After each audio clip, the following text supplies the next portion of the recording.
Well, a very good evening and welcome to the South Tyrol Sellaronda Hero event for 2013.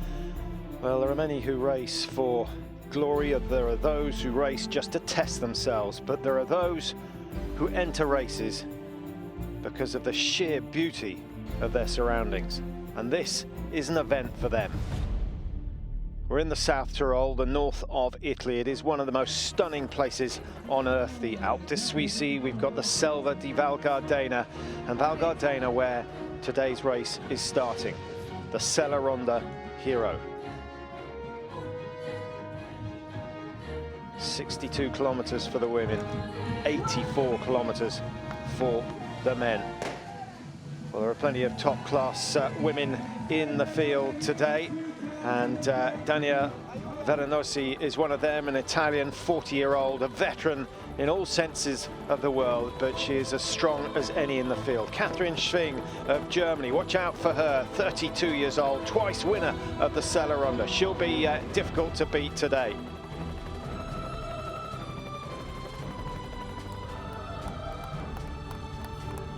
Over 4,000 meters of gain for the men, 4,300 meters actually, which if they did another hill, they'd have achieved the highest mountain in Europe, Mont Blanc.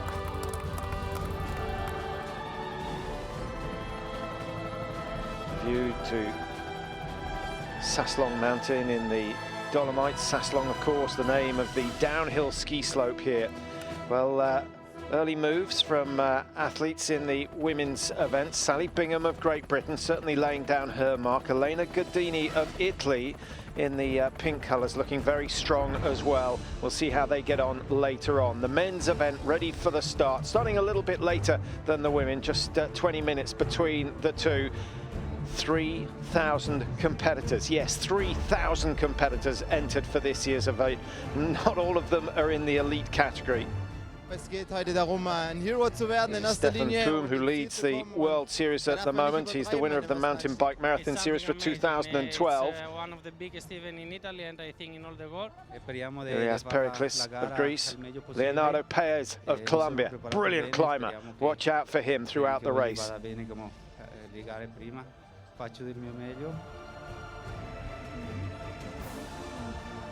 This is Mirko Celestino of Italy. Lots of Italians racing, understandably, but they are world class and expected to feature at the front of the field. So away they go in the men's race. 84 kilometers, 4,300 meters of ascent. Simon Gegenheimer of Germany getting a good early lead. Stefan Thum right alongside him, his teammate, both riding for Ultrasport's Rose Racing team. And the climbing just goes on and on and on, up towards Gardena Pass. Pericles Ilias now taking the lead for Greece, a man who finished 33rd in the London Olympics last year. And now being overtaken by another man who was competing in London, Leonardo Paez of Colombia. Actually, Paez having a crash in that race, so he didn't manage to fulfill his dream, but he's a brilliant climber. Nice to see him back. He's had an operation on his collarbone recently, and he seems to have recovered from that completely. Up towards the Dantisepis Hill, and one of the steepest sections of the whole race. There you can see their target. Once over the col, then they start one of the most spectacular downhills in world mountain biking.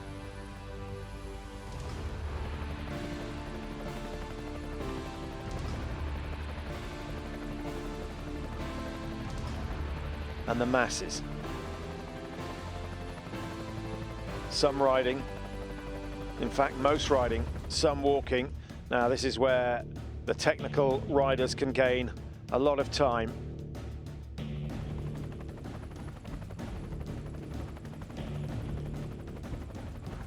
Never straightforward, the descents in the Alps, because of the drainage ditches that they have to have. Well, this is what you call a day out, but you've got to hope that your brakes survive. Sally Bingham of Great Britain leading the World Series at the moment. She went from novice to one of the world's best in just 3 years. A phenomenal effort from Sally Bingham, a professional scientist. does research into autism actually, but still manages to find time for riding. Elena Guidoni, her main pursuer at the moment, and behind her, Daniela Veronesi, the national Italian champion, and she's in third at the moment, looking very strong still. All to fight for in the women's event. Paez of Colombia leading his teammate Tony Longo of Italy. They're doing a great job at the front of the men's field. Paez taking a little bit of advantage in the uphill sections as they approach Alta Badea. All names that you'll be familiar with from the World Cup skiing circuit. In summer, it is a mountain biking paradise.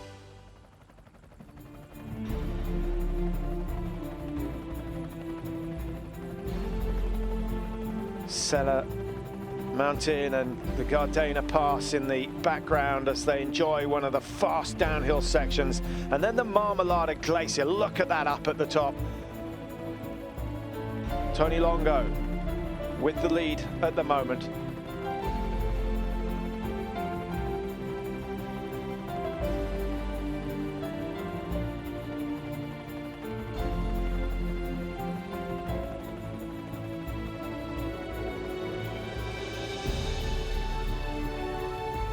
This is Longo, another of the Italians from Team Active Bianchi on a fast single track down.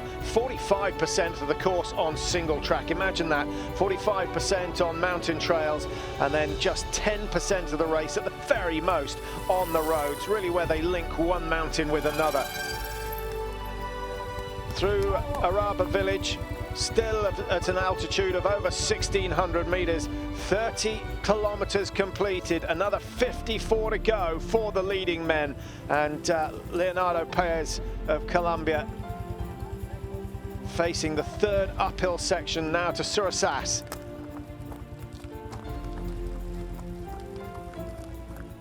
Paez, Longo, the two main contenders so far in the men's event, but there are a few others who aren't far behind. Menzi, Colavasco, Bastaranta are still there with a chance.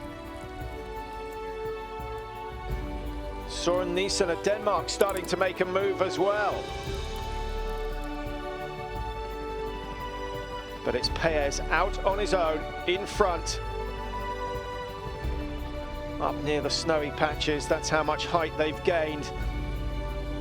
Over 2,351 meters, so not only have they got to do the climbing, but they've got to contend with the thinning air as well.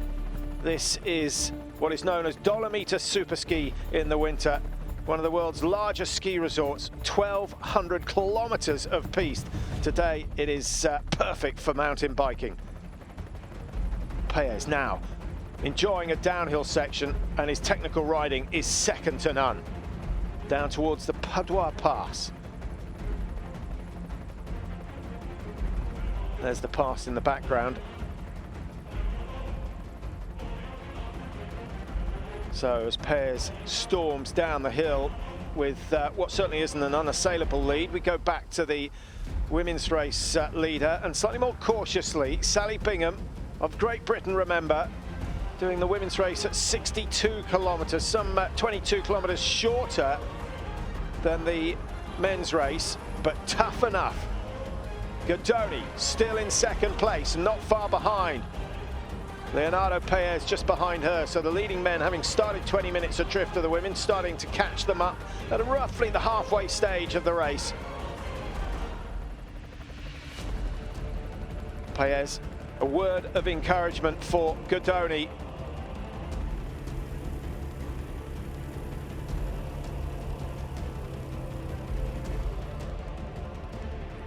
Paez through the village and into the Giron Valley now.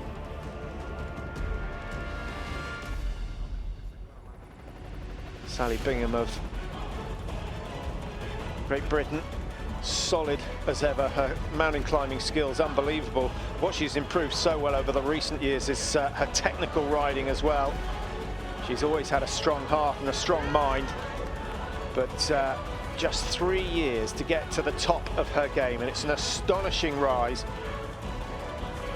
Encouraged Jen O'Connor initially inspired by her over the last of the downhills, and Bingham taking victory in the women's event and making it look very, very easy. She went hard from the start, led up the first climb, and comes home to claim yet another title. Good result for Elena Guidoni. I think she'd probably have settled for second at the start of the day. Still looking remarkably fresh despite what she's done. And in third place, Daniela Veronesi, again of Italy, from Team Torpedo.